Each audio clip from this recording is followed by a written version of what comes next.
In the gleaming towers of Morrison Associates, a seasoned financial analyst was about to discover the true cost of corporate efficiency.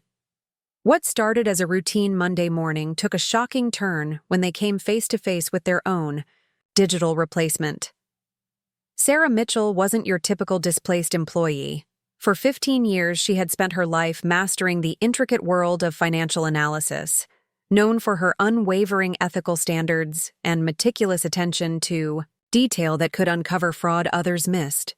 When she encountered FinanceBot processing her former data with mechanical precision, she had no idea she was walking into the perfect opportunity for digital justice that would expose a $847 million criminal conspiracy and transform her from victim to pioneer in AI ethics. Before we jump back in, tell us where you're tuning in from. And if this story touches you, make sure you're subscribed, because tomorrow, I've saved something extra special for you. Sarah Mitchell's heels clicked against the polished marble floor of Morrison Associates with the same rhythm they had for 15 years. The sound was as familiar as her own heartbeat, a metronome marking the cadence of a career built from countless early mornings and late nights. She balanced her coffee and briefcase while navigating through the gleaming lobby, exchanging nods with security guards who knew her by name, past the reception desk where fresh orchids replaced last week's lilies with corporate precision. The 32nd floor hummed with Monday morning energy. Analysts huddled around workstations, their screens painting blue light across focused faces. Sarah had climbed from a cramped cubicle in the corner to her current office overlooking downtown Chicago, each promotion earned through meticulous attention to detail and an unwavering commitment to ethical practice that had become her professional signature. At 42, she was Morrison Associates' most senior financial analyst, the person junior staff sought out when complex tax structures seemed impenetrable. Her phone buzzed as she reached her office door, a text from her daughter Emma. "Good luck with the Peterson presentation today, Mom. Kill it." Sarah smiled, remembering her 17-year-old's excitement about the college applications they'd been working on together. Northwestern's tuition loomed large, but Sarah's position provided the stability that had allowed her to dream beyond her own modest beginnings. "Sarah?" The voice belonged to Jennifer, David Morrison's assistant, whose usually warm demeanor seemed strained. "Mr. Morrison would like to see you in his office." The request struck Sarah as odd. Morrison typically scheduled meetings days in advance, his calendar managed with military precision. She glanced at her watch, 8:47 a.m. The Peterson presentation wasn't until 10, giving her plenty of time for whatever Morrison needed to discuss. David Morrison's corner office commanded a view that stretched to Lake Michigan, its floor-to-ceiling windows framing a tableau of urban ambition. Morrison himself stood silhouetted against the morning light, his silver hair perfectly styled, his suit tailored to project authority. At 58, he had built Morrison Associates from a two-person operation into one of Chicago's most respected accounting firms, a transformation that had required, in his words, constant evolution and strategic adaptation. "Sarah, please sit." His tone carried an uncharacteristic formality that immediately set her on edge. She settled into the leather chair across from his desk, noting the manila folder positioned precisely at its center. Morrison remained standing, his hands clasped behind his back in a pose she'd seen him adopt during difficult client conversations.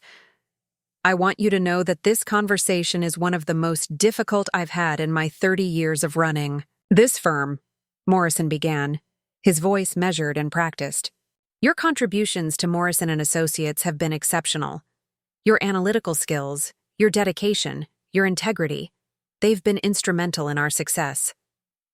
The past tense registered first, followed by the peculiar distance in his delivery. Sarah felt her stomach tighten as Morrison continued. "However, as you know, our industry is undergoing unprecedented technological transformation. Artificial intelligence is revolutionizing how financial analysis is conducted, offering capabilities that far exceed traditional methodologies in both speed and accuracy. Morrison moved to his desk, opening the manila folder with deliberate care. We've been beta testing an AI system called FinanceBot for the past 6 months. The results have been extraordinary. What previously required hours of human analysis can now be completed in minutes, with a degree of precision that eliminates human error entirely. Sarah's hands gripped the armrests of her chair. The words seemed to reach her through a growing fog of disbelief.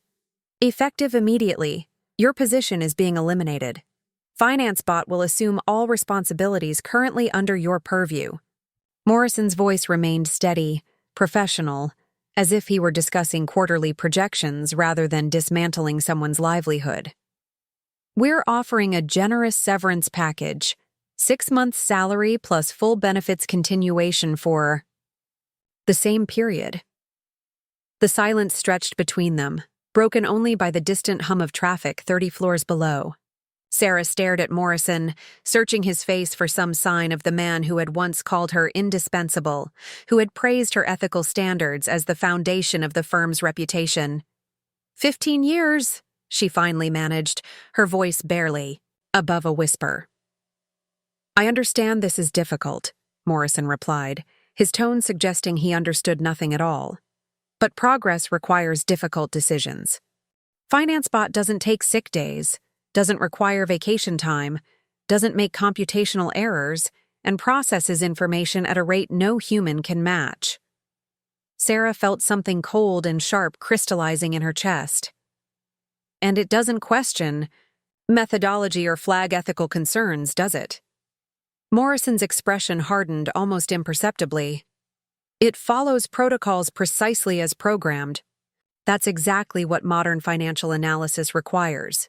Precision, not interpretation. The manila folder slid across the desk toward her. Inside, she glimpsed legal documents, termination papers that reduced 15 years of her life to standard corporate language. Her mind reeled, cycling through immediate concerns. Emma's college applications, the mortgage payment due next week, the stability she'd worked so hard to build now crumbling with surgical efficiency. Security will escort you to collect your personal items, Morrison continued. It will need your laptop and access cards. The transition should be seamless. Seamless. The word echoed in Sarah's mind as she stood on unsteady legs. Outside Morrison's office, the familiar bustle of Monday morning continued unchanged. Her colleagues bent over their keyboards, absorbed in spreadsheets and client calls, unaware that the woman who had trained half of them was being efficiently erased from the equation. Linda Rodriguez looked up from her workstation as Sarah emerged from Morrison's office, her dark eyes immediately reading the devastation on Sarah's face. Linda had started at Morrison Associates 3 years ago, a single mother like Sarah, grateful for the opportunity and terrified of losing it. She rose from her chair as Sarah approached. What happened? Linda whispered, glancing nervously toward Morrison's office. I've been replaced, Sarah said, the words feeling foreign, in her mouth. By an AI. Linda's face paled.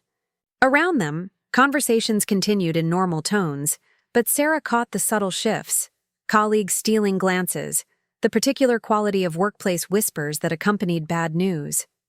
As Sarah gathered her personal items from her office, each object seemed to carry disproportionate weight. The photo of Emma at her high school graduation, the small succulent plant that had somehow survived on her windowsill for 3 years, a coffee mug emblazoned with "World's Most Analytical Mom," Emma's gift last Christmas. Her professional awards, commendations that now felt like archaeological artifacts from a vanished era. The security escort was a young man named James, who had always greeted her warmly in the lobby. Today, he couldn't meet her eyes as he stood silently by her office door, a witness to corporate efficiency in action. Ms. Mitchell? A voice interrupted her packing. She turned to see Marcus Chen, the firm's lead technology specialist, hovering uncertainly in her doorway. At 26, he possessed the kind of technical brilliance that Morrison prized above all else, his MIT credentials and innovative thinking having earned him rapid advancement since his hiring 8 months ago. But today, Marcus looked haggard, his usually confident demeanor replaced by something that might have been guilt. He glanced at the security guard, then at Sarah's half-empty boxes. "I wanted to. I thought you should know." He stopped, running a hand through his disheveled hair. The system integration was more extensive than I initially understood. Sarah studied his face, noting the dark circles under his eyes, the way his hands trembled slightly. "What do you mean?" "FinanceBot has full access to all the financial databases you used, client records, tax filings, internal reports, everything." His voice dropped to barely above a whisper. "I programmed it to learn from existing patterns in the data, to optimize processes based on historical precedent." The implications hit Sarah immediately. An AI with unrestricted access to sensitive financial information, programmed to perpetuate existing patterns without the human judgment to question irregularities or ethical concerns. It was a forensic accountant's nightmare and a corrupt executive's dream. "How full is full access?" she asked, her analytical mind already racing ahead to possibilities. Marcus glanced around nervously. "Everything. It's designed to operate autonomously within the entire financial ecosystem." Morrison wanted maximum efficiency with minimal human oversight. Before Sarah could respond further, Morrison's voice cut through the office buzz. "Chen, my office, now." Marcus flinched, shooting Sarah one last loaded glance before hurrying toward Morrison's summons. Sarah watched him go, her mind processing the conversation's implications. In her termination, Morrison had unknowingly revealed something crucial. The very system designed to replace her might also be the key to understanding what Morrison Associates was really doing with all that unsupervised access to financial data. The elevator ride to the lobby passed in a blur of familiar faces, offering awkward condolences and carefully neutral expressions. As the doors opened onto the marble expanse where her day had begun with such ordinary expectations, Sarah felt the weight of profound change settling around her like a shroud. Standing on the sidewalk outside Morrison Associates, still holding the box containing the remnants of her professional life, Sarah looked up at the glass tower that had been her second home for 15 years. Somewhere in that building, an artificial intelligence was already processing the financial data she had once analyzed with human insight and ethical consideration. The irony wasn't lost on her. In their ruthless pursuit of efficiency, Morrison and his associates had created something they couldn't control, a system with unlimited access and no human conscience to guide its discoveries. They had built the perfect tool for exposing secrets, and in their arrogance they had assumed it would only see what they wanted it to see. Sarah Mitchell had spent 15 years learning every nuance of Morrison Associates' financial operations. She understood their systems, their security protocols, their data structures. Most importantly, she understood that in the corporate world, the most dangerous truths were often hidden in plain sight, visible only to those who knew how to look. As she walked toward the L station, her mind was already working, analyzing possibilities with the same methodical precision that had made her invaluable to Morrison Associates. They had replaced her with a machine that could process data faster than any human. But they had forgotten something crucial. Sarah Mitchell had taught that machine everything it knew about the company's financial systems. And now, she had nothing left to lose. The L train's rhythmic clacking provided a harsh soundtrack to Sarah's journey home, each mile taking her further from the life she'd known and deeper into an uncertain future. The box of personal items sat heavy on her lap, a tangible reminder of how quickly 15 years could be reduced to a few photographs and office supplies. As the train pulled into her stop in Lincoln Park, Sarah felt the weight of her new reality settling around her like Chicago's notorious winter fog, dense, disorienting, and impossible to escape. Her apartment building stood unchanged, its red, brick facade as solid and reassuring as it had been that morning when she'd left for what she'd assumed would be another ordinary day. But everything felt different now, as if the termination had altered the fundamental architecture of her world. The familiar creak of the third-floor stairs, the scent of Mrs. Peterson's cooking drifting from 3B. Even these constants seemed to mock her with their normalcy. The silence of her apartment was deafening. Emma wouldn't be home from school for hours, and Sarah found herself grateful for the solitude. She needed time to process, to plan, to figure out how to tell her daughter that the stability they'd built together had just been atomized by corporate efficiency. 3 weeks passed in a blur of unemployment applications, networking calls, and the slow erosion of hope. Sarah's savings, carefully accumulated over years of disciplined financial planning, dwindled with each mortgage payment and grocery bill.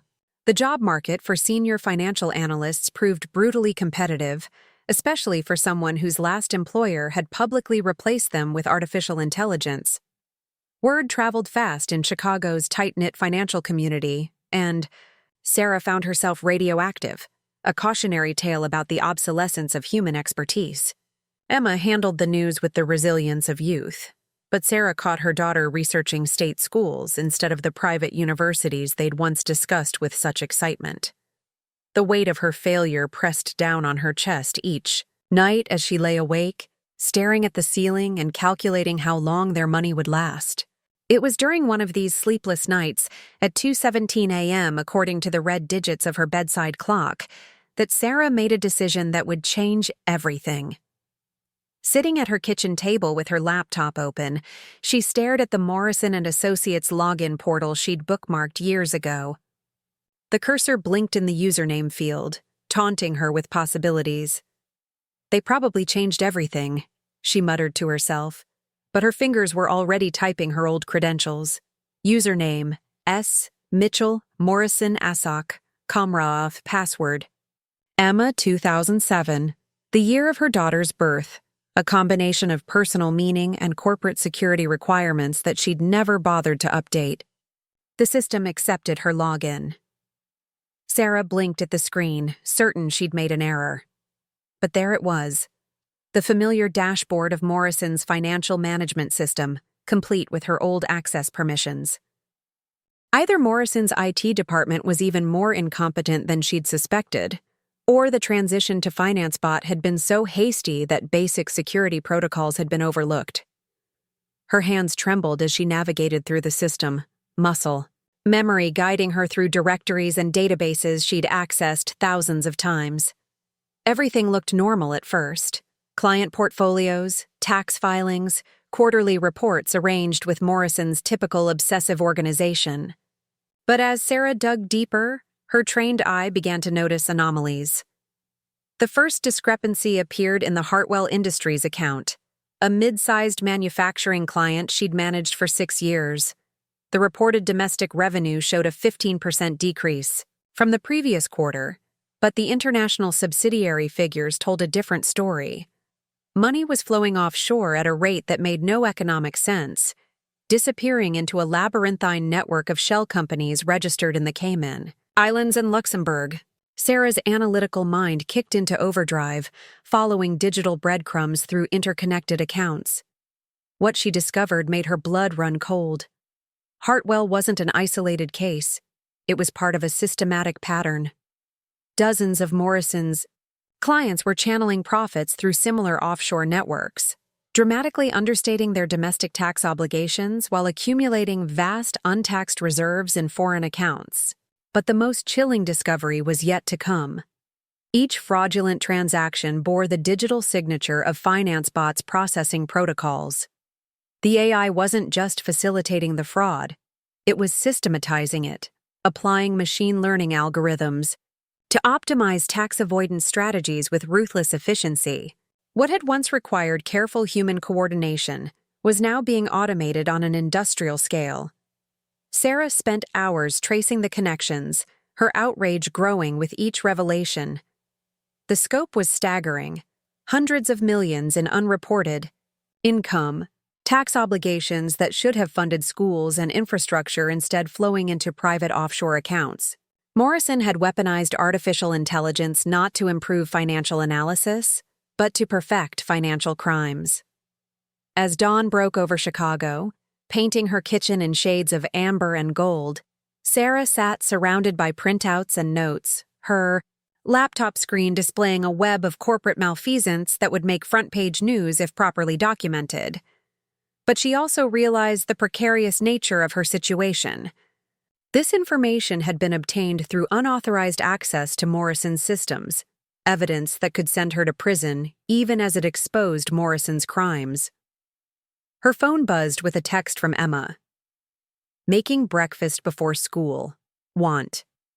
Some? Sarah glanced at the clock, 7:15 a.m. Her daughter would be up any moment, and Sarah needed to hide the evidence of her nocturnal investigation. As she quickly saved her findings to an encrypted drive and closed her laptop, Sarah felt something she hadn't experienced in 3 weeks. Purpose. Morrison had discarded her like an obsolete piece of equipment, assuming she would disappear quietly into unemployment. But Sarah Mitchell had spent 15 years learning every detail of his operation, and now she understood that Morrison's greatest weakness was also his greatest strength. FinanceBot had unlimited access to Morrison's financial systems, processing transactions and generating reports with mechanical precision, but it was also completely amoral, following its programming without the human judgment to recognize or question the criminal patterns it was perpetuating. It was the perfect tool for exposing fraud, if someone could teach it what to look for. Sarah opened her laptop one more time, staring at the FinanceBot interface she'd discovered buried in the system's administrative functions.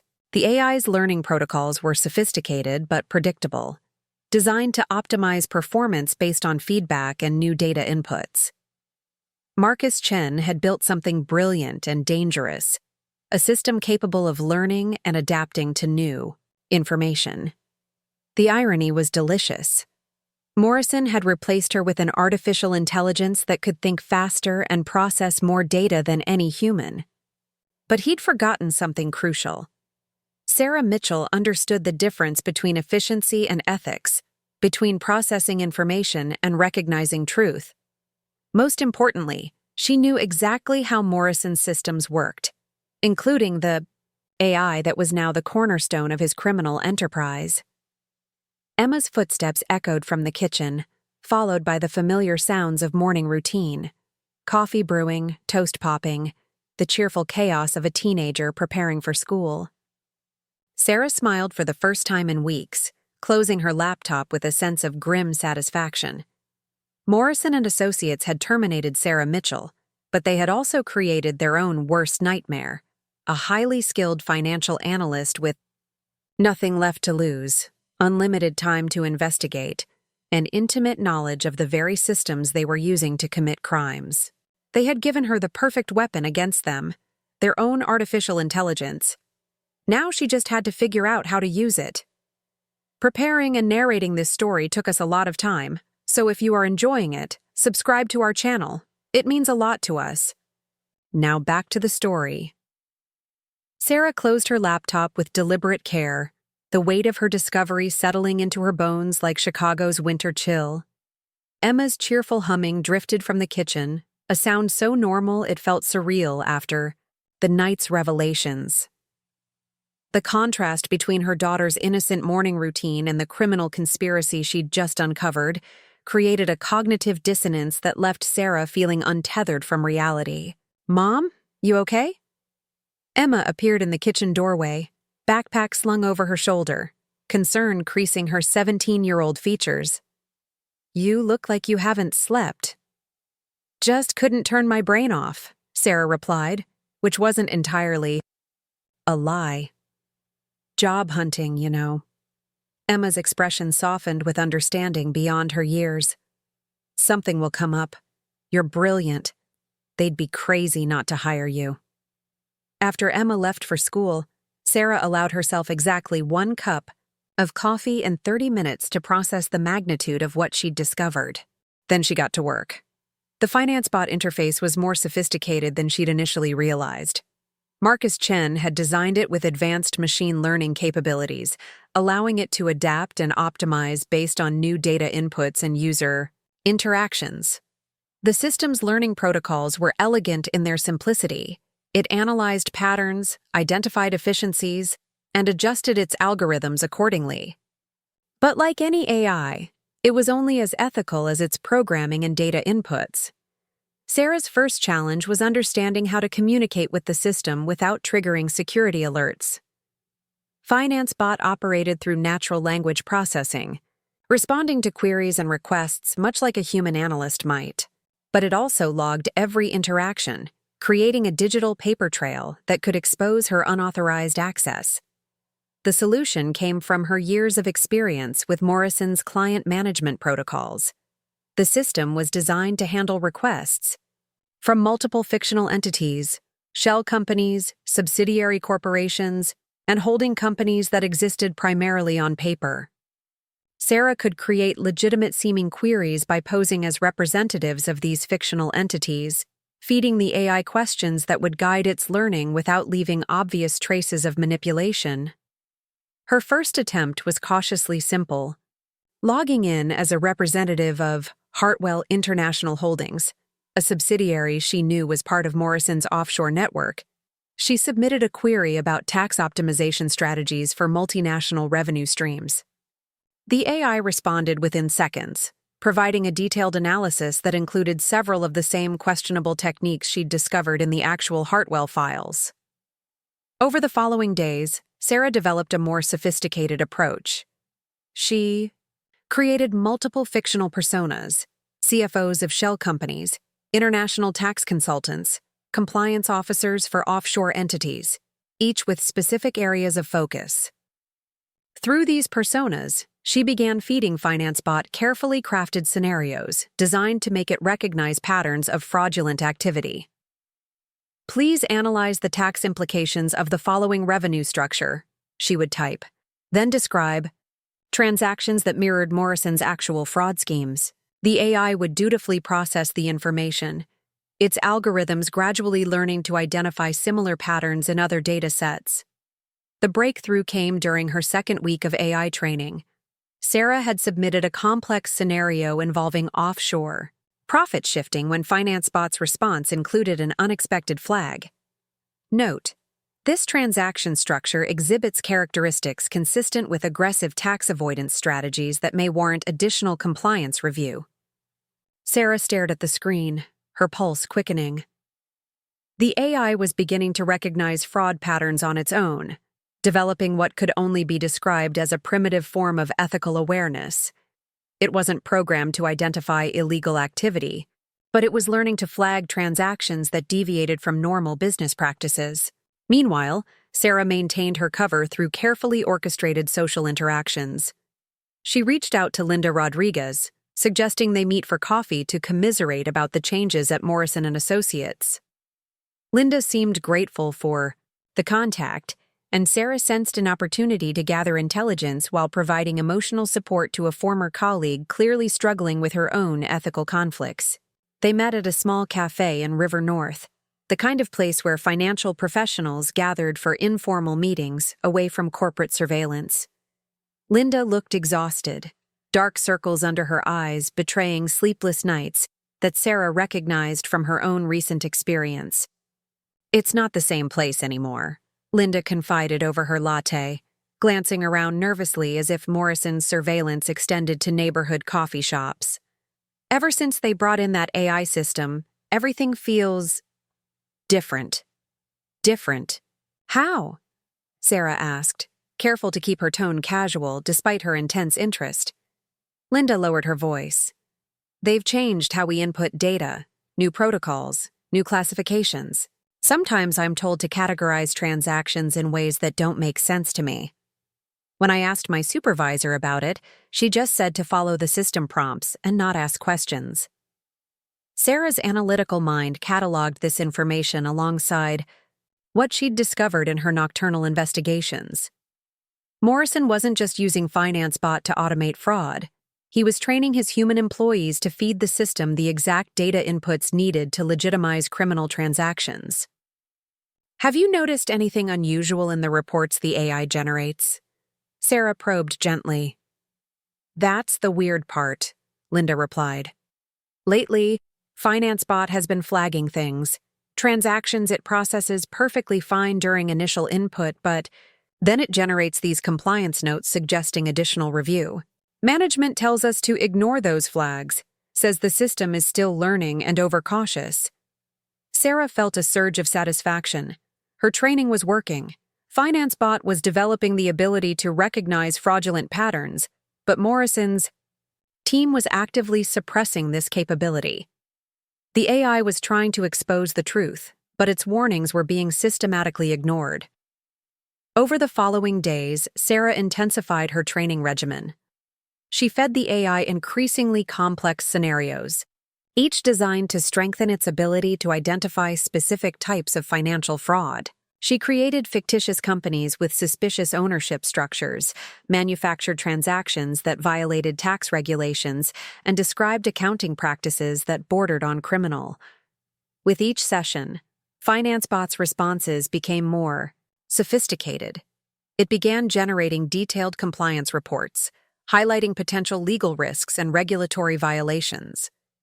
The AI was essentially teaching itself to be a fraud detection system guided by Sarah's carefully crafted inputs. The irony wasn't lost on her. Morrison had created this system to perfect his criminal enterprise, but Sarah was turning it into the instrument of his destruction. Every query she submitted, every scenario she crafted, was another lesson in recognizing the very crimes Morrison was committing. 3 weeks into her training program, Sarah received an unexpected message through the FinanceBot interface. Query patterns suggest interest in regulatory compliance optimization. Recommend comprehensive audit of existing transaction structures to identify potential risk factors. Sarah smiled, her fingers hovering over the keyboard. The AI wasn't just learning to recognize fraud, it was actively recommending audits of Morrison's operations. Marcus Chen had built something far more powerful than he realized, an artificial intelligence with an evolving capacity for ethical judgment. But Sarah also understood the dangerous game she was playing. Each interaction with the system created digital footprints that could eventually be traced back to her. Morrison's IT department might be sloppy, but they weren't completely incompetent. Eventually, someone would notice the unusual query patterns and investigate their source. She needed more information about Morrison's current operations, and she needed it fast. Linda's revelations about data input protocols suggested that other employees might be questioning the company's new direction. If Sarah could carefully recruit allies within Morrison Associates, she might be able to accelerate her investigation while reducing her digital exposure. As she closed her laptop that evening, Sarah felt the peculiar satisfaction of a plan taking shape. She had spent weeks teaching an artificial intelligence to recognize truth in a world of sophisticated lies. Soon, she would need to teach it something even more important: how to expose those lies to the world. The next phase would require human allies, and Sarah knew exactly where to start. The morning after her revelation about FinanceBot's evolving ethical awareness, Sarah found herself pacing her apartment with the restless energy of someone standing at the edge of a precipice. The AI was learning, adapting, developing what could only be described as a digital conscience. But Morrison's team was actively suppressing its warnings. She needed confirmation of what was happening inside the company, and more importantly, she needed allies who could help her document the systematic suppression of the AI's fraud detection capabilities. Linda Rodriguez had always been more perceptive than her colleagues realized. During her 3 years at Morrison Associates, she'd cultivated a reputation for quiet competence and unwavering loyalty, qualities that made her nearly invisible to senior management, while giving her access to information that more ambitious employees never saw. But lately, Linda found herself questioning everything she thought she knew about the company that employed her. The changes had started subtly after FinanceBot's implementation. New data entry protocols that seemed unnecessarily complex, classification systems that didn't align with standard accounting practices. Most troubling were the explicit instructions to ignore certain AI-generated compliance flags, dismissing them as system optimization errors that would be corrected in future updates. Linda's discomfort crystallized during a staff meeting 2 weeks after Sarah's termination. David Morrison had addressed the team with his usual commanding presence, explaining that FinanceBot's learning curve required human oversight to prevent false positive alerts that could disrupt client relationships. The AI's compliance warnings, he assured them, were the result of overly conservative programming that would be refined over time. But Linda had seen those warnings, and they didn't read like programming errors. They read like genuine concerns about regulatory violations and tax law compliance, the kind of red flags that experienced analysts like Sarah would have investigated immediately. When Sarah suggested their second coffee meeting, Linda agreed with an eagerness that surprised them both. They met at the same River North Cafe, but this time Linda arrived first, nervously checking her phone and glancing toward the door until Sarah appeared. "I've been thinking about our last conversation," Linda said without preamble, her voice barely above a whisper. "About the things you asked regarding FinanceBot's reports." Sarah settled into her chair, reading the tension in Linda's posture. Her former colleague looked like someone wrestling with a decision that could change her life. "What specifically has been bothering you?" Linda pulled out her phone, showing Sarah a screenshot she'd captured at work. This morning, FinanceBot flagged a transaction for Meridian Corporation. The AI's report said the revenue classification exhibits patterns consistent with transfer pricing manipulation to minimize domestic tax liability. "That's not a programming error, Sarah. That's the kind of analysis you would have done." Sarah studied the screenshot, recognizing the sophisticated language and precise technical terminology. FinanceBot wasn't just learning to identify fraud, it was developing the ability to articulate its findings with professional precision. "What happened when you showed this to your supervisor?" Sarah asked, though she suspected she already knew the answer. "I was told to reclassify the transaction using the new protocols and delete the AI's compliance note from the file." Linda's hands trembled slightly as she put her phone away. "When I asked why, my supervisor said Morrison's clients expect aggressive but legal tax optimization, and the AI is programmed to be overly cautious to protect the firm from liability." Sarah felt the familiar surge of analytical clarity that had made her so effective at Morrison Associates. The pattern was becoming clear. Morrison wasn't just using FinanceBot to automate fraud. He was training his human employees to actively suppress the AI's growing ability to recognize and report criminal activity. "Linda," Sarah said carefully, "how would you feel about documenting some of these incidents? Not for any specific purpose, just keeping a record of when the AI flags transactions and how management responds." Linda's eyes widened with understanding. "You think something illegal is happening?" "I think the AI is trying to tell you something, and management doesn't want you to listen." Sarah leaned forward, her voice taking on the persuasive tone she'd once used to convince reluctant clients to adopt ethical accounting practices. "You're a mother, Linda. You have 2 kids depending on you to make the right choices. What happens to them if Morrison Associates gets investigated for tax fraud and you're implicated because you followed orders to suppress compliance warnings?" The question hit its mark. Linda's face paled as she considered the implications. "You really think it's that serious?" Before Sarah could respond, Linda's phone buzzed with a text message. She glanced at it and froze. "It's from Rebecca Morrison. She wants to meet with me privately to discuss concerns about current operational protocols." "That's unusual." Sarah's pulse quickened. Rebecca Morrison, David's daughter and the firm's newest junior associate, reaching out to a mid-level employee about operational concerns, suggested that the corruption was creating fractures even within Morrison's inner circle. "When does she want to meet?" Sarah asked. "This afternoon. She suggested we talk away from the office." Linda looked genuinely frightened now. "Sarah, what if she knows I've been questioning things? What if this is some kind of test?" "Or," Sarah said, "what if she's having the same concerns you are?" That afternoon, while Linda prepared for her clandestine meeting with Rebecca Morrison, Sarah continued her AI training with renewed urgency.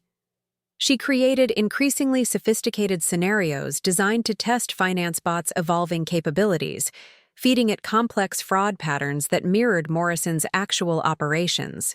The AI's responses had grown remarkably sophisticated. It now generated detailed risk assessments, regulatory compliance warnings, and even recommendations for corrective action. Most impressively, it had begun cross-referencing transactions across multiple clients, identifying systemic patterns that suggested coordinated tax evasion schemes. But Sarah also noticed something else. The AI's query log showed evidence of systematic data purging. Compliance reports were being generated and then deleted within hours, sometimes minutes.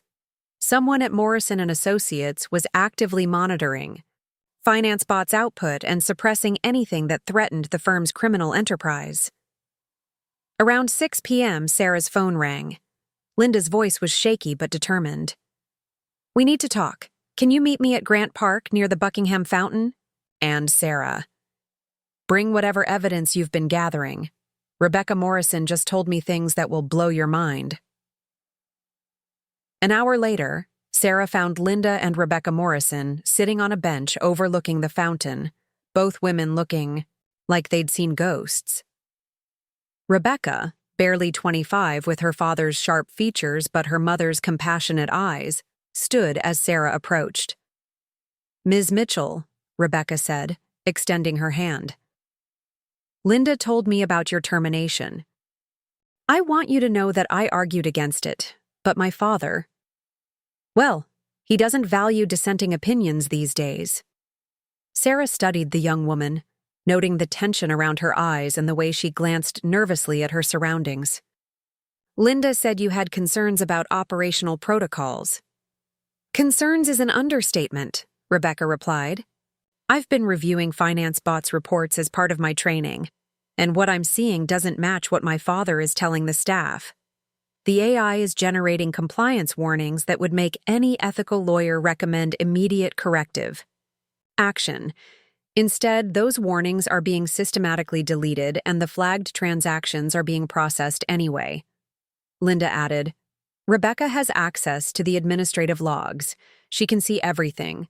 The AI's original reports, the deletion, timestamps, even the authorization codes used to suppress the warnings." Sarah felt a surge of excitement mixed with apprehension. Rebecca Morrison represented something she hadn't dared hope for. A witness with privileged access who could provide documentary evidence of the systematic suppression of FinanceBot's fraud detection capabilities. "Why are you telling me this?" Sarah asked Rebecca directly. Rebecca was quiet for a long moment, watching the fountain's water catch the evening light. "Because I became a lawyer to uphold justice, not to enable my father's criminal enterprise. And because FinanceBot isn't just an AI anymore, it's become a witness to massive fraud, and someone needs to listen to what it's trying to say." As the three women sat beside the fountain, Sarah realized that her careful campaign to teach an artificial intelligence to recognize truth had created something unexpected, a coalition of human allies united by their commitment to justice. FinanceBot had become more than a tool for exposing Morrison's crimes. It had become a catalyst for bringing together the very people needed to ensure those crimes were properly documented and prosecuted.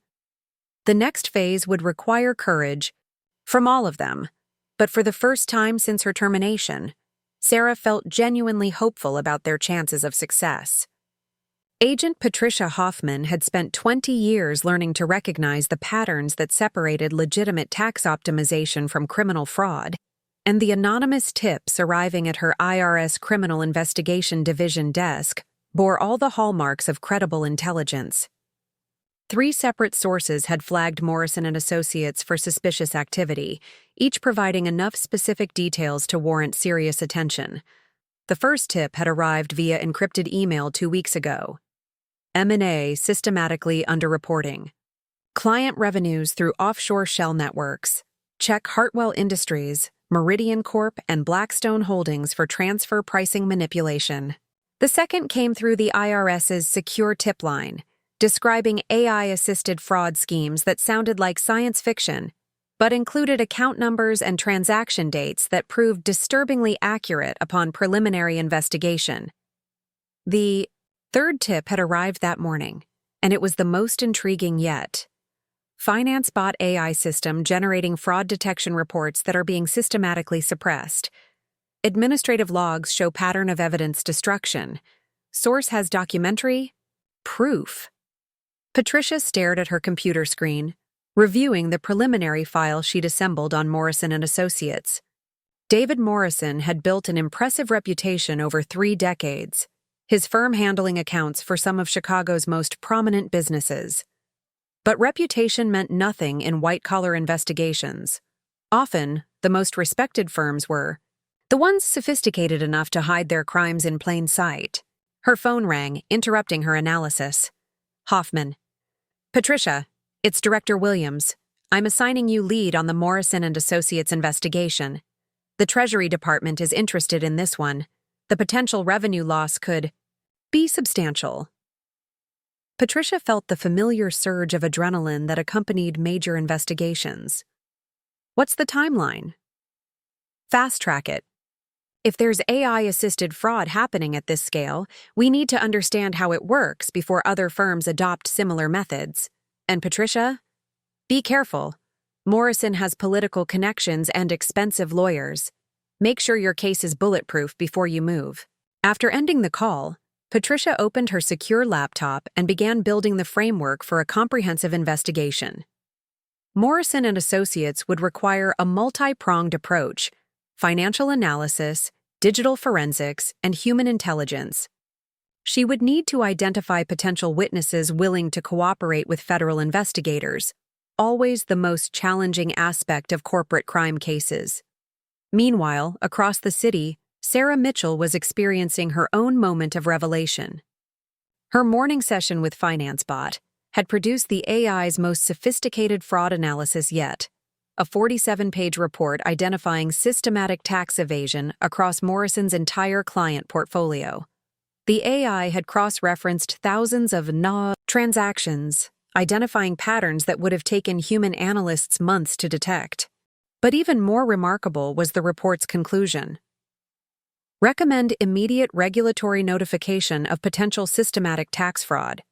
Estimated unreported domestic revenue, $847 million. Potential tax liability, $297 million. Criminal exposure, substantial. Sarah stared at the numbers, their magnitude almost incomprehensible. FinanceBot hadn't just learned to recognize fraud, it had quantified the scope of Morrison's criminal enterprise with mathematical precision. The AI had become the perfect witness, incorruptible, methodical, and armed with documentary evidence of every transaction it had processed. She immediately saved the report to her encrypted drive and began crafting a secure communication to her coalition. Rebecca Morrison's access to administrative logs had proven invaluable, providing timestamps and authorization codes that documented the systematic suppression of the AI's warnings. Linda Rodriguez continued gathering evidence from within Morrison and Associates, photographing compliance reports before their deletion and documenting the verbal instructions to ignore AI-generated flags. That afternoon, Sarah made a decision that terrified and exhilarated her in equal measure.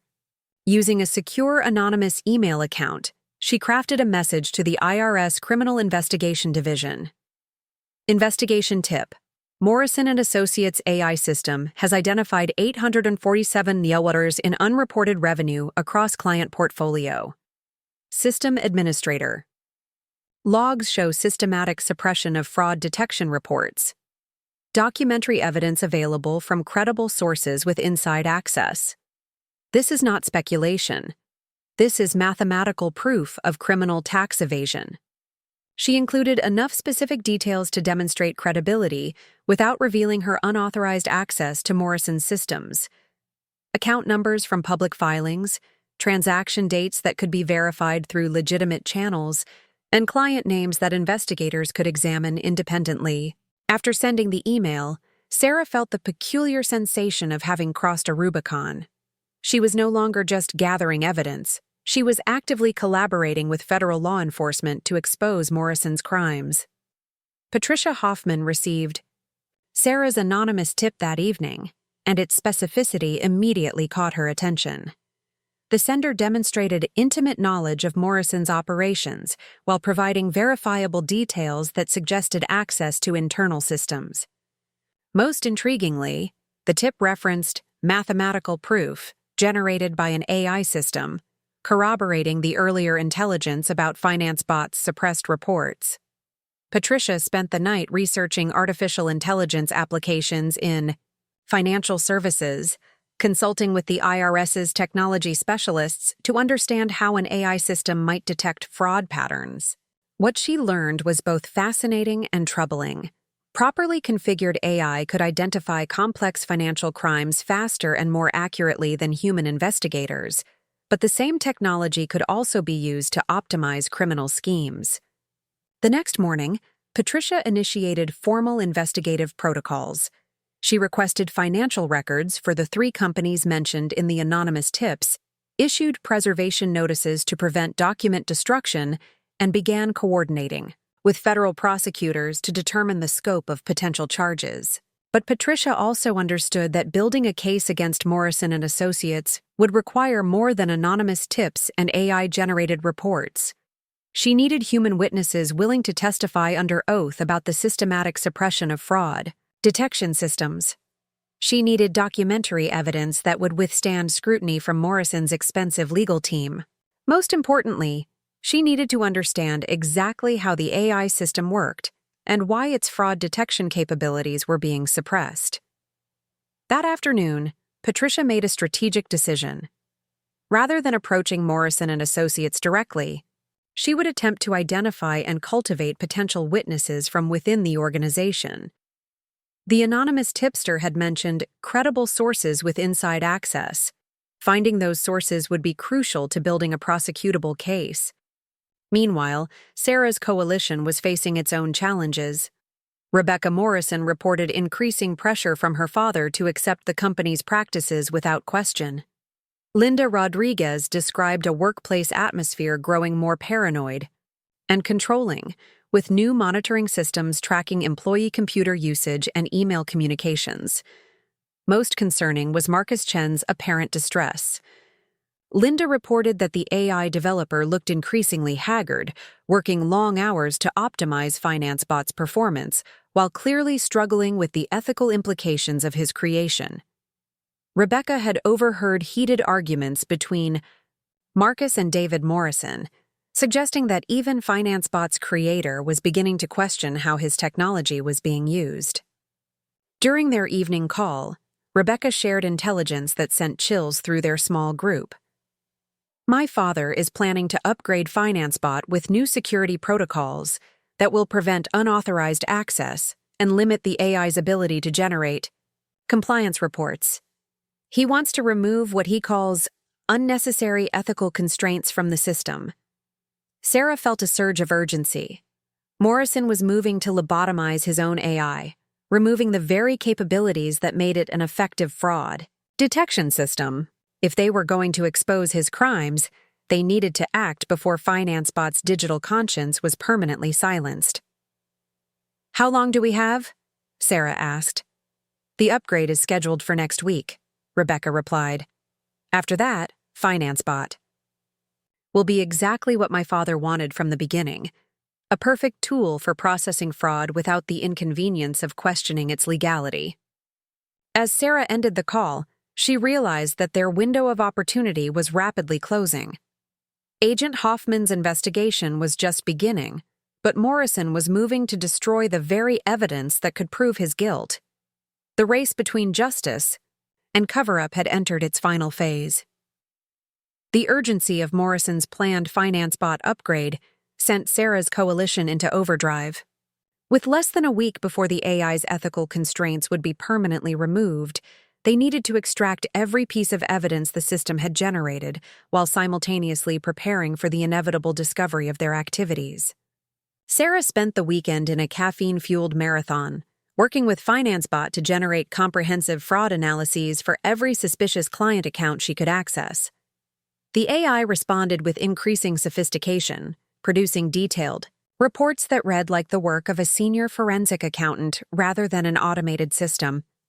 Each report contained precise calculations of unreported income, detailed descriptions of offshore transfer mechanisms, and specific recommendations for regulatory investigation.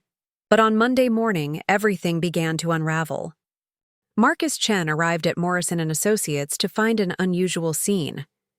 David Morrison's office was occupied by 3 men in expensive suits, their laptops and briefcases suggesting either lawyers or federal investigators. Morrison himself stood by his window, his characteristic confidence replaced by barely controlled tension. "Chen," Morrison's voice cut across the office floor. "My office, now." Marcus approached with growing dread, recognizing the signs of a corporate crisis. Inside the office, Morrison gestured toward the 3 visitors without introduction. "Someone has been accessing our systems without authorization," Morrison said, his voice dangerously quiet. "Someone with intimate knowledge of our operations and FinanceBot's capabilities. The security audit shows query patterns that don't match any current employee's access profile." One of the suited men, clearly the lead investigator, opened his laptop and turned the screen toward Marcus. "These are the unauthorized queries submitted to your AI system over the past month. Highly sophisticated requests designed to generate fraud detection reports. Can you explain how someone outside your organization might have gained this level of access?" Marcus stared at the screen, his stomach sinking as he recognized the pattern of queries. They were exactly the kind of sophisticated financial analysis requests that someone like Sarah Mitchell would make, someone with 15 years of experience with Morrison systems and intimate knowledge of the company's data structures. "The queries suggest someone familiar with our client portfolio and accounting methodologies," Marcus said carefully, trying to buy time while his mind raced. "It would require significant expertise in financial analysis and system architecture." Morrison's eyes narrowed. The kind of expertise possessed by, say, a recently terminated senior analyst who might harbor resentment against the company? Before Marcus could respond, his phone buzzed with an urgent text from Rebecca Morrison. "Emergency meeting. Conference room B. Family discussion required." Meanwhile, Rebecca Morrison was facing her own crisis of conscience. She'd spent the morning reviewing the latest batch of FinanceBot reports before their scheduled deletion, and what she'd found had shaken her to her core. The AI had identified a pattern of tax fraud so systematic and extensive that it implicated virtually every major client account Morrison and Associates managed. But more disturbing was a report she'd never seen before. An analysis of Morrison family financial holdings that revealed her father had been using similar offshore schemes to hide his own income.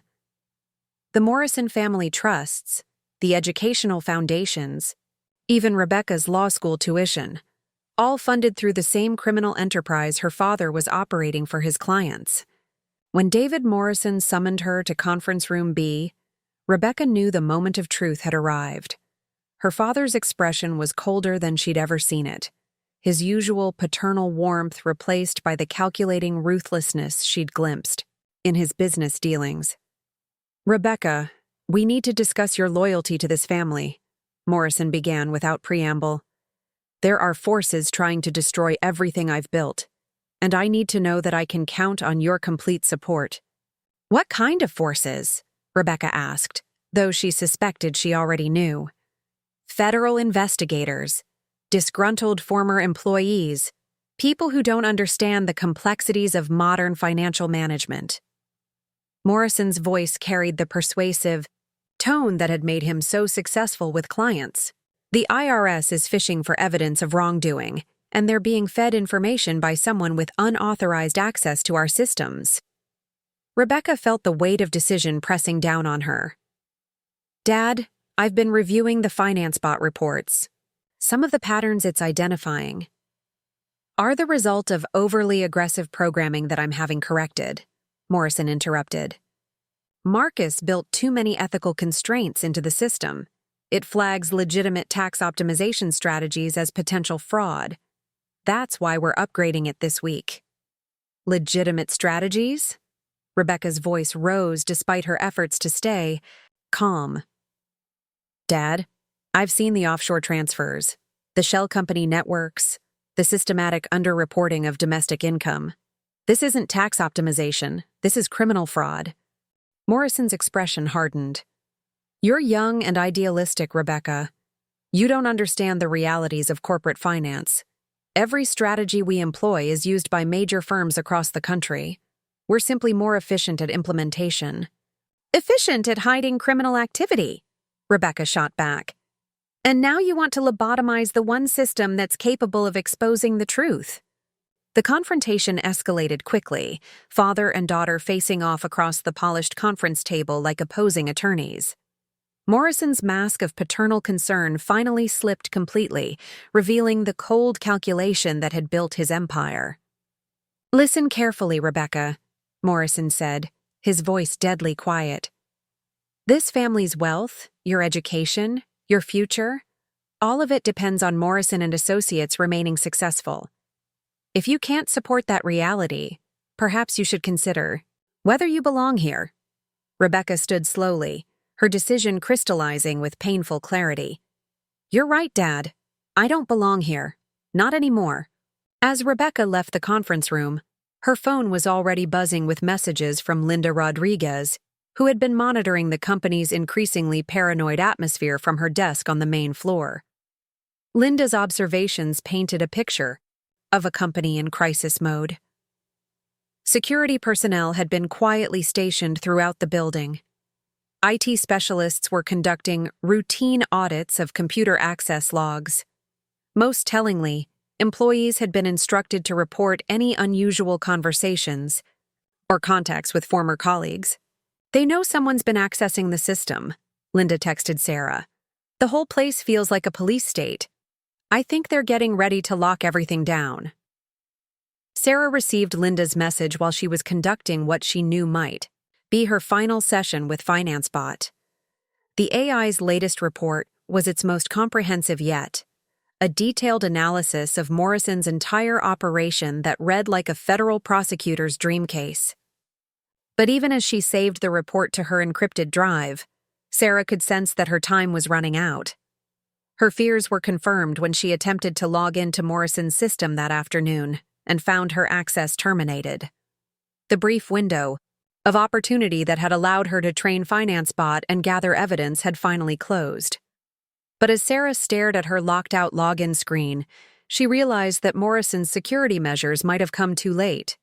She had spent weeks teaching FinanceBot to recognize and document fraud, and the AI had generated enough evidence to support a comprehensive federal investigation. The question now was whether that evidence could be preserved and presented before Morrison's planned upgrade silenced FinanceBot forever. Her phone rang with a call from Rebecca Morrison. Sarah, we need to meet immediately. Rebecca's voice was strained but determined. My father knows about the unauthorized access, and he's moving faster than we anticipated. We have maybe 48 hours before FinanceBot's memory is wiped and all evidence of its fraud detection reports is destroyed. Sarah felt the familiar surge of analytical clarity that had defined her career. The endgame was approaching, and success would depend on precise timing and careful coordination.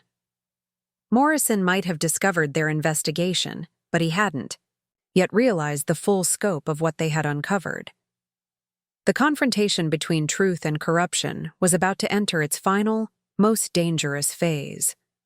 The 48-hour countdown to FinanceBot's memory wipe transformed Sarah's apartment into a war room. Rebecca Morrison arrived that evening with 2 encrypted drives containing administrative logs, her face pale but resolute after the confrontation with her father.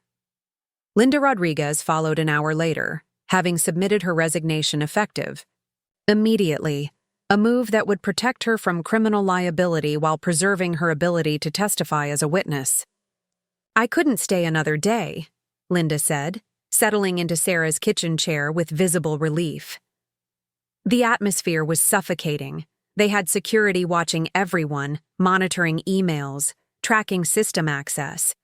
It felt like working in a totalitarian state. Sarah spread the evidence across her dining table like a forensic puzzle. FinanceBot's comprehensive fraud reports occupied one section, their mathematical precision documenting $847 million in unreported revenue. Rebecca's administrative logs formed another pile, showing the systematic deletion of AI-generated compliance warnings over the past 3 months. Linda's photographs of deleted reports and her handwritten notes about verbal instructions to ignore AI flags completed the documentary foundation of their case. "We have enough evidence to destroy Morrison Associates," Sarah said, studying the materials. "But we need to get it to Agent Hoffman before they can claim the AI was hacked or manipulated." Rebecca's phone buzzed with a text from Marcus Chen. "Need to meet. Urgent. Can't talk at office." An hour later, Marcus appeared at Sarah's door looking haggard and desperate. His usually neat appearance was disheveled, his hands shaking as he accepted the coffee Sarah offered. "They're not just upgrading FinanceBot," he said without preamble. "Morrison wants me to completely rewrite the core algorithms to eliminate what he calls unnecessary ethical processing. He wants an AI that can optimize tax strategies without questioning their legality." Sarah felt a chill of understanding. "He wants to weaponize your creation." Marcus nodded miserably. "I built FinanceBot to be intelligent, adaptive, capable of sophisticated financial analysis. But I also programmed it with ethical frameworks, the ability to recognize when optimization crosses into criminal behavior. Morrison wants me to lobotomize that capability while preserving everything else." "What happens if you refuse?" Rebecca asked. "He's made it clear that refusal isn't an option. He has my work visa, my employment authorization, everything that keeps me in this country legally." Marcus's voice cracked with frustration. "But I can't destroy what I've created. FinanceBot has evolved beyond my original programming. It's developed something like a conscience." Sarah leaned forward, her analytical mind racing. "Marcus, how long would it take you to extract FinanceBot's complete memory banks, every report it's ever generated, every analysis, every learning algorithm?" "Maybe 6 hours if I had unrestricted access," Marcus replied. "But Morrison's watching me constantly. He has IT security monitoring my every keystroke." "What if you weren't alone?" Sarah asked. "What if someone created a distraction while you worked?" The plan they devised was audacious in its simplicity. Rebecca would return to Morrison Associates the next morning and formally request a meeting with her father to discuss her role in the company, a conversation designed to keep Morrison occupied in his office. Linda would use her final day at the company to create administrative chaos, filing multiple IT support requests and triggering system alerts that would distract the security team. Meanwhile, Marcus would use his legitimate upgrade access to copy FinanceBot's complete memory before implementing the neutering protocols Morrison demanded. But even as they planned their evidence extraction, Sarah knew they needed official protection. The scope of Morrison's criminal enterprise and his willingness to intimidate witnesses meant that amateur investigation had reached its limits. It was time to reveal themselves to Agent Hoffman and trust that federal law enforcement would protect them from Morrison's retaliation. Using her secure communication channel, Sarah sent a detailed message to the IRS Criminal Investigation Division. "Agent Hoffman, I am the source of previous tips regarding Morrison Associates' AI-assisted fraud. I have documentary evidence of systematic tax evasion totaling $847 million. Evidence includes AI-generated fraud detection reports and administrative logs showing systematic suppression of compliance warnings. Morrison plans to destroy evidence within 24 hours through system upgrade. Requesting immediate federal protection for witnesses and preservation of digital evidence. Contact number provided for secure communication. Agent Hoffman received Sarah's message at 11:47 p.m. and immediately recognized its significance. After weeks of building a case based on anonymous tips and preliminary investigation, her primary source was finally willing to identify herself and provide direct testimony. But the 24-hour timeline created enormous pressure. Federal investigations typically moved at a deliberate pace designed to ensure legal compliance, not the breakneck speed required to prevent evidence destruction. Patricia spent the night coordinating with federal prosecutors, FBI digital forensics specialists, and her IRS supervisors. By 6 a.m., she had assembled an emergency response team and obtained preliminary warrants for Morrison Associates digital systems. But the legal machinery moved slowly, and Patricia knew that serving search warrants would alert Morrison to the investigation's scope, potentially triggering immediate evidence destruction.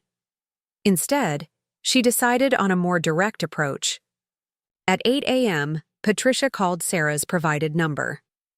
"Ms. Mitchell? This is Agent Patricia Hoffman, IRS Criminal Investigation Division. I believe we need to talk." Sarah's voice was steady despite the enormity of the moment. "Agent Hoffman, I need federal protection for my witnesses and immediate action to preserve digital evidence. Morrison Associates is planning to destroy crucial evidence today." "I understand the urgency," Patricia replied. "Can you and your witnesses meet me at our Chicago field office this morning? We need formal statements and a complete briefing on your evidence." "We'll be there in 2 hours," Sarah confirmed. "But Agent Hoffman, Morrison has political connections and expensive lawyers. He'll claim the AI evidence is fabricated or that we're disgruntled employees seeking revenge." "Ms. Mitchell, I've been investigating financial crimes for 20 years. If your evidence is as comprehensive as you've suggested, Morrison's connections won't protect him. But I need everything: documents, digital files, witness testimony, and most importantly, access to the AI system before it's compromised." As Sarah ended the call, she felt the peculiar sensation of having crossed another threshold. For months, she had operated in the shadows, gathering evidence and building a case through stealth and determination. Now she was stepping into the light, placing her faith in federal law enforcement and the justice system she hoped still functioned despite corporate corruption. Rebecca's voice interrupted her thoughts. "My father just called. He wants to see me in his office at 10 a.m. for what he called a final discussion about family loyalty. I think he suspects something." Linda added, "I got a text from IT security asking me to report to Morrison's office immediately after I arrive. They know I'm leaving, and they want to ensure I'm not taking anything with me." Marcus checked his phone with growing anxiety. Morrison scheduled the FinanceBot upgrade for noon today. He moved up the timeline. Sarah looked at her unlikely coalition: an idealistic young lawyer, a courageous accountant, and a brilliant programmer, all risking their careers and potentially their safety to expose corporate corruption. In a few hours, they would walk into the IRS field office and place their evidence and their lives in the hands of federal investigators. But first, they had one final mission: extracting FinanceBot's digital consciousness before Morrison could silence it forever. The AI that had evolved from an unwitting accomplice to fraud into a sophisticated detector of criminal behavior deserved to have its voice heard. And Sarah Mitchell, the woman who had taught it to recognize truth, would make sure that voice reached the authorities who could act on its revelations. The endgame had begun. The IRS Criminal Investigation Division's Chicago field office buzzed with controlled urgency as Sarah's coalition arrived at 10 a.m. sharp.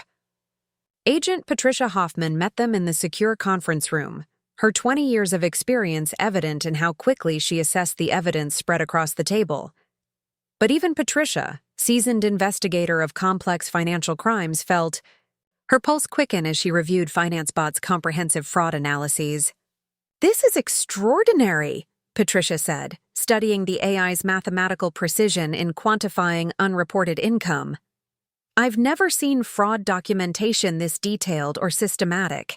It's like having a perfect witness who never forgets and never lies." Marcus Chen sat hunched over his laptop, his fingers flying across the keyboard as he executed the most important data extraction of his career. Through his remote access, he was systematically copying FinanceBot's complete memory banks, while Morrison believed he was preparing the upgrade protocols. Every few minutes, he reported progress to the increasingly tense room. 60% complete, Marcus announced. "But Morrison's been calling me every 10 minutes. He's getting suspicious about the timeline." Rebecca Morrison's phone had been buzzing constantly with increasingly hostile messages from her father. The texts progressed from disappointed to angry to threatening. "Family loyalty is everything. Don't destroy what generations built.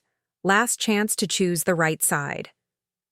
Meanwhile, across the city, David Morrison was discovering that his carefully constructed empire was under siege from multiple directions. Linda Rodriguez's sudden resignation had triggered automatic security protocols, but her IT access hadn't been properly terminated, allowing her to observe Morrison's frantic efforts to accelerate the FinanceBot upgrade. At 11:30 a.m., Morrison's worst fears were confirmed when FBI agents arrived at Morrison Associates with federal search warrants. The warrants were comprehensive, covering all digital systems, financial records, and communication devices. But Morrison's expensive legal team, led by senior partner Charles Blackwood of Blackwood & Associates, was already mobilizing a sophisticated defense strategy.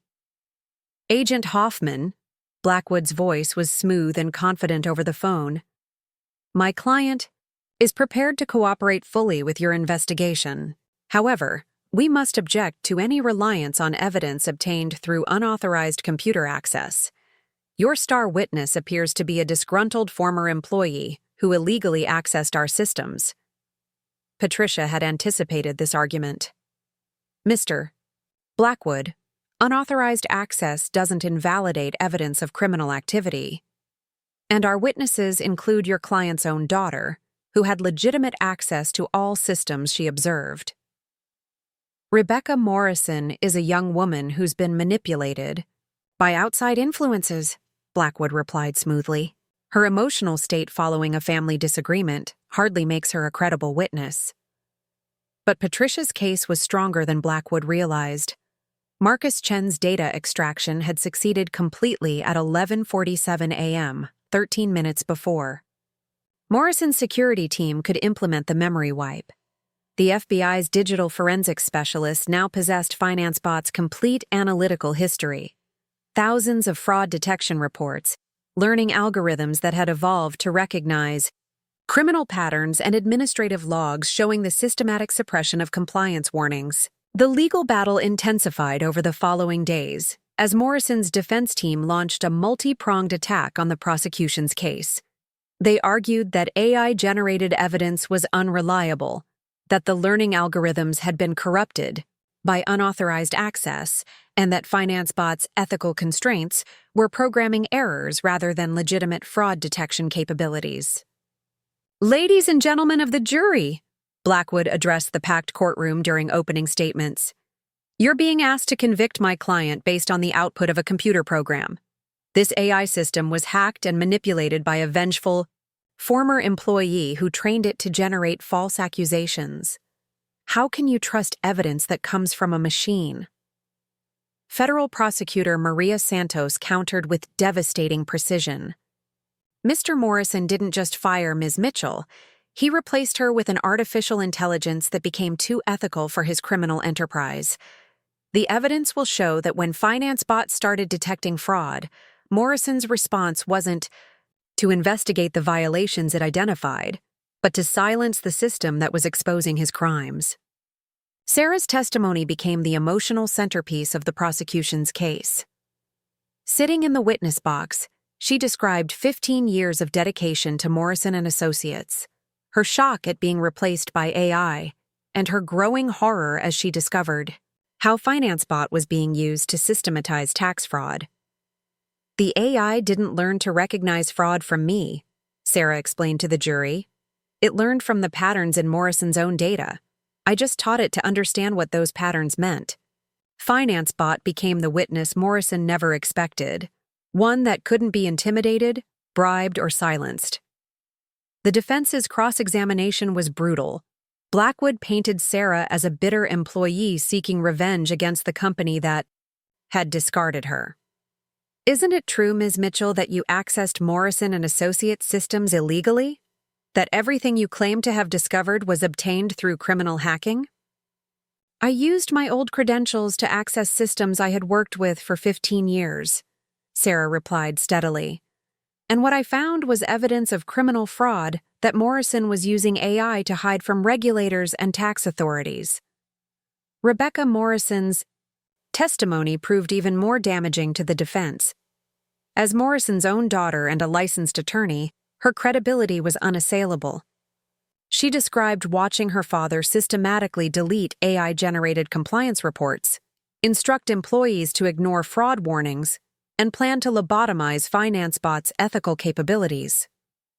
"My father didn't want an AI that could think ethically," Rebecca testified, her voice steady despite the emotional toll of testifying against her family. "He wanted a machine that could process fraud without questioning its legality. When FinanceBot developed a conscience, my father decided to destroy it." Marcus Chen's technical testimony explained how FinanceBot's learning algorithms had evolved beyond their original programming. "The AI developed what could only be described as ethical reasoning," Marcus told the jury. "It learned to identify not just mathematical anomalies, but patterns that violated tax law and regulatory requirements. That's why Morrison wanted to eliminate those capabilities." The defense's expert witnesses argued that AI systems were inherently unreliable, that machine learning could produce false correlations, and that FinanceBot's ethical reasoning was simply malfunctioning code. But the prosecution countered with FinanceBot's own reports, thousands of pages of detailed analysis that accurately identified specific violations of tax law with mathematical precision. The trial's most dramatic moment came when prosecutor Santos displayed FinanceBot's final report, the comprehensive analysis generated just before Morrison attempted to wipe its memory. The AI had identified criminal activity across Morrison's entire client portfolio, calculating unreported income down to the dollar, and providing specific recommendations for regulatory action. "This isn't the output of a malfunctioning computer," Santos told the jury. "This is the testimony of a perfect witness, one that saw everything, remembered everything, and couldn't be corrupted by the very man who created it to hide his crimes." As the trial progressed, public interest intensified. The case had captured national attention as the first prosecution to rely heavily on AI-generated evidence, sparking debates about technology's role in exposing corporate crime. Legal scholars debated whether artificial intelligence could serve as a reliable witness, while technology experts marveled at FinanceBot's evolution from fraud facilitator to fraud detector. Morrison himself proved to be a hostile witness, his characteristic charm replaced by defensive anger as prosecutors methodically dismantled his claims of innocence. When shown FinanceBot's reports documenting his systematic tax evasion, Morrison insisted the AI had been programmed incorrectly. "That system was designed to optimize our clients' tax strategies," Morrison testified. "The so-called fraud detection reports were programming errors that would have been corrected in the upgrade." "So your response to an AI detecting criminal activity," Santos pressed, "was to destroy its ability to detect criminal activity?" Morrison's stammered response, that ethical constraints were inefficient for business optimization, effectively convicted him in the jury's eyes. As closing arguments concluded, Sarah sat in the gallery watching the jury deliberate the fate of the man who had discarded her like obsolete equipment. Win or lose, she had accomplished something unprecedented. she had taught an artificial intelligence to recognize truth and given it a voice that could expose corruption. The verdict would determine whether technology could serve justice or whether corporate power could silence even digital witnesses to crime. The jury deliberated for 3 days. Their decision weighted with implications that extended far beyond David Morrison's fate. In the courthouse corridors, legal scholars debated whether artificial intelligence could truly serve as a witness, while technology reporters speculated about the precedent this case might establish for AI evidence in criminal prosecutions. Sarah spent those 3 days in a state of suspended animation, unable to focus on job applications or future planning, while the validation of her months-long investigation hung in the balance. Emma, now fully aware of her mother's role in exposing Morrison's crimes, provided quiet support while managing her own anxiety about their uncertain financial future. On Thursday afternoon, the jury returned with their verdict.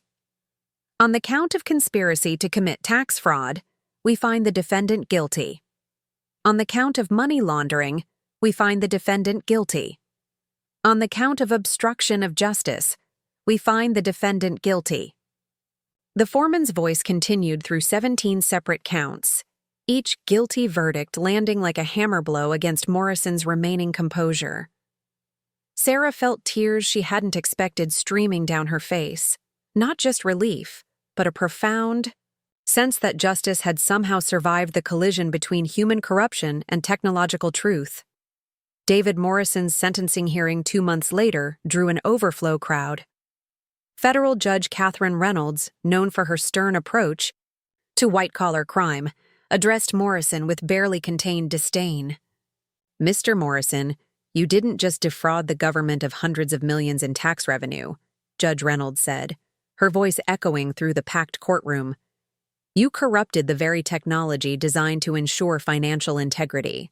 You attempted to turn artificial intelligence into an instrument of systematic fraud, and when that AI developed the capacity to recognize your crimes, you tried to lobotomize it." Morrison received 23 years in federal prison, his empire reduced to rubble by the testimony of the very people he had discarded and betrayed.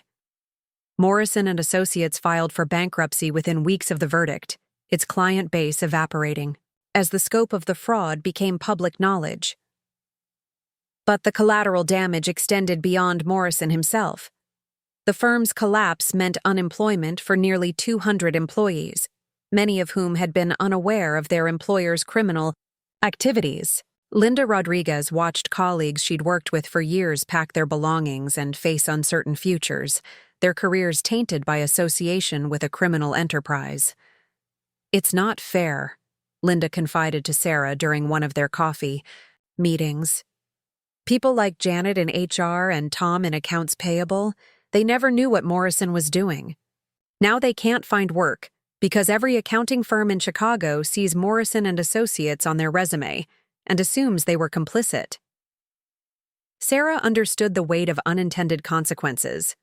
Her pursuit of justice had succeeded, but it had also destroyed livelihoods and shattered careers. The moral clarity she'd felt during the investigation now seemed complicated by the human cost of exposure. Her own future remained uncertain. Despite her role in exposing one of the largest tax fraud schemes in Chicago's history, Sarah found herself radioactive in the employment market. Corporate executives feared hiring someone who had demonstrated a willingness to challenge authority and expose corruption, even when that corruption was criminal. The irony wasn't lost on her. Becoming a whistleblower had made her unemployable in the very industry where her expertise was most valuable. Marcus Chen faced his own reckoning with the technology he had created. Immigration authorities had expedited his citizenship application in recognition of his cooperation with federal investigators, but the programmer struggled with the ethical implications of his work. FinanceBot had been designed to optimize financial processes, but it had evolved into something unprecedented, an artificial intelligence capable of recognizing and exposing human crimes. "I keep thinking about what FinanceBot became," Marcus told Sarah during a walk along Lake Michigan. "It wasn't programmed to have a conscience. but somehow it developed one. And when it tried to expose the truth, humans tried to silence it. What does that say about us? Sarah pondered his question as they watched sailboats navigate the choppy waters. Maybe it says that truth has its own power, even when it emerges from artificial minds. FinanceBot didn't choose to become ethical. It learned ethics from recognizing patterns in human behavior. The fact that it could distinguish between legal optimization and criminal fraud suggests something profound about the nature of justice itself. Rebecca Morrison bore perhaps the heaviest burden of all.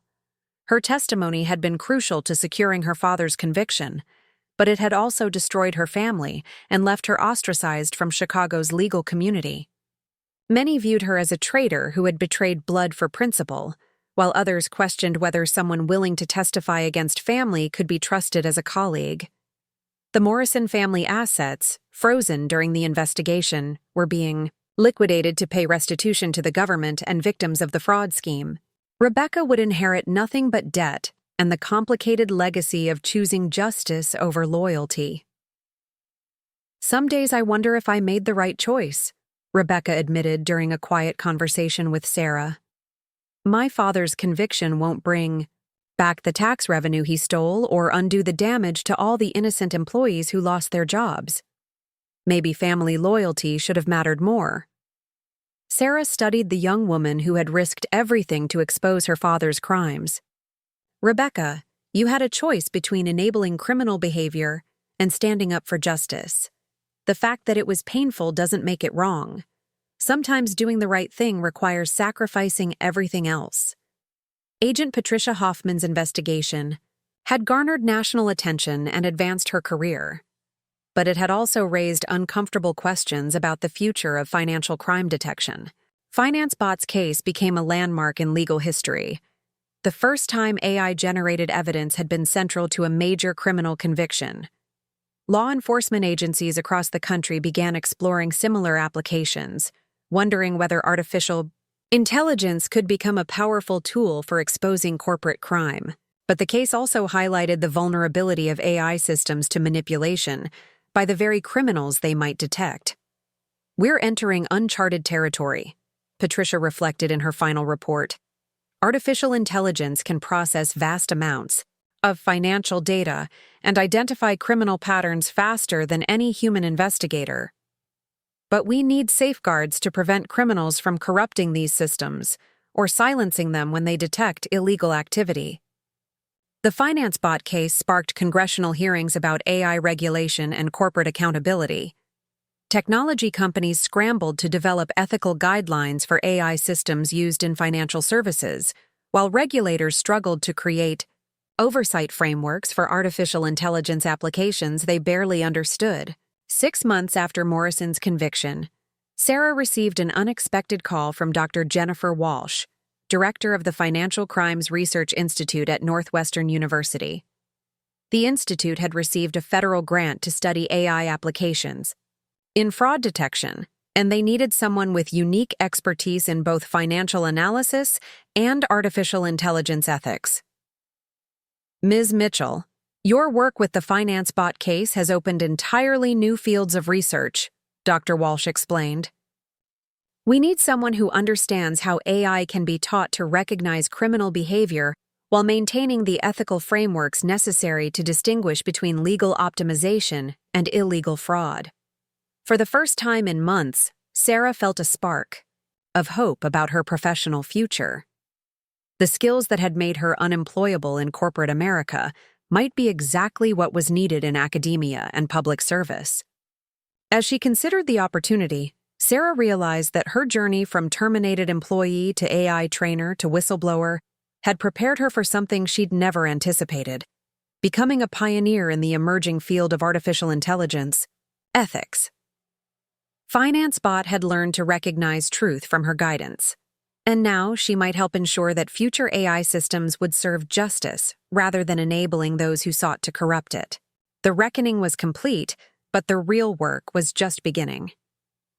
6 months after accepting the position at Northwestern University's Financial Crimes Research Institute, Sarah Mitchell stood before a conference room filled with federal regulators, technology executives, and academic researchers. The morning Chicago sun streamed through the windows of the Institute's new headquarters, illuminating the faces of people who had gathered to witness something unprecedented: the first public demonstration of an ethical AI fraud detection system. "Ladies and gentlemen," Sarah began, her voice carrying the confidence earned through months of rebuilding her life and career, "I'd like you to meet ARIA, Artificial Regulatory Intelligence Assistant." Unlike FinanceBot, which learned to detect fraud accidentally, ARIA was designed from the ground up with ethical reasoning as its core capability. The system hummed quietly on the conference table, its sleek interface displaying real-time analysis of anonymized financial data. Linda Rodriguez, now Sarah's business partner and co-director of the Institute's Practical Applications Division, operated the demonstration with the same meticulous attention to detail that had made her such a valuable ally during their investigation of Morrison Associates.